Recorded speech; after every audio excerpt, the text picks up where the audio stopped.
Почитувани, градоначалникот Илија Јовановски се пофали дека 2020 била година на реализација на крупни капитални проекти од витално значење за општината. Жално.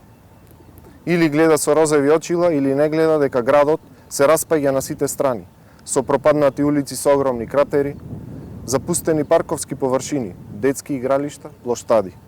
Очигледно самиот себе си се убедува дека локалната власт одлично работи.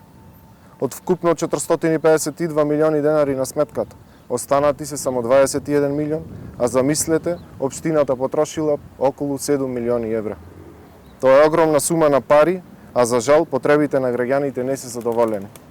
Граѓаните не видоа ништо друго, освен прескапо платено мовче во сточен пазар и реконструкција на дел од булеварот во центарот на градот.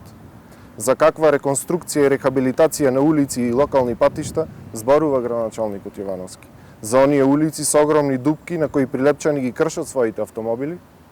Дали е домајкинско и транспарентно работење на локалната самоуправа, кога за плати, стоки и услуги се потрошени повеќе од 160 милиони денари? Иако прилепчани ги плаќаат даноците, сепак централната власт не одвои позначителна сума за дотации за прилеп како општина. На локалната власт е поважно да троши за привремени вработувања, речиси 22 милиони денари, а услугите кон граѓаните да се на најлошо ниво.